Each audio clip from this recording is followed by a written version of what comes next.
এখন আমরা সেই জগৎটিতে। হ্যালো গাইস, কেমন আছো? আশা করি সবাই ভালো আছো। তো আজকে আমরা ঘুরতে যেতেছি জগৎতুলি। এখন আমরা আছি পলাশবাড়ি পশ্চিম পাড়া কবরস্থান রোডে। এখন আছি আমি কালীবাড়ি, কিন্তু দেখছি কালীবাড়ি এখানে রাস্তায় কোনো লোকজন নেই বললেই চলে। একদম নির্জন একটা জায়গার মতো এই কালীবাড়ি রাস্তা।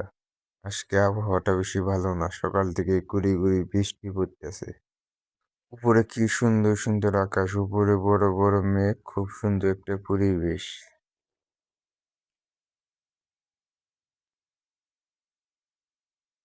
তো গাইস, যা বললাম তা হলো, এখন বৃষ্টি শুরু হয়ে গেল, তাই বসে রইলাম কতক্ষণ ধরে। বৃষ্টিটা থামলো, এখন আগে গিয়ে যাচ্ছি, দেখাচ্ছি ইট ভাটাটা কেমন দেখতে, তো তোমাদের দেখাবো আজকে। কে কি কোনো সময় ডগরতলি ঘুরতে এসেছিলেন? যদি এসে থাকেন কমেন্ট করে বলুন। গাইস, আবারও বৃষ্টি শুরু হয়ে গেল। এখন আমি এই দোকানের মধ্যে বসে আছি, দোকানের মধ্যে কেউ নেই, দোকানটা বন্ধ। তো সকাল থেকে গুড়ি গুড়ি বৃষ্টি হইতেছে।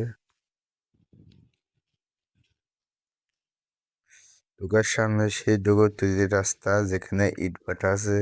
আর একটা রাস্তা আছে, রাস্তার দুই কিনারে পানি। রাস্তাটা যাওয়ার সময় দেখবেন একটি মসজিদ, এটি হচ্ছে ডগরতলি মসজিদ।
তো গাইস, ভিডিওটা আজকে এই পর্যন্ত। যদি ভিডিওটা ভালো লাগে, চ্যানেলটাকে সাবস্ক্রাইব করে দিয়ে যাবেন, আর ভিডিওটাকে লাইক দিয়ে যাবেন। ধন্যবাদ।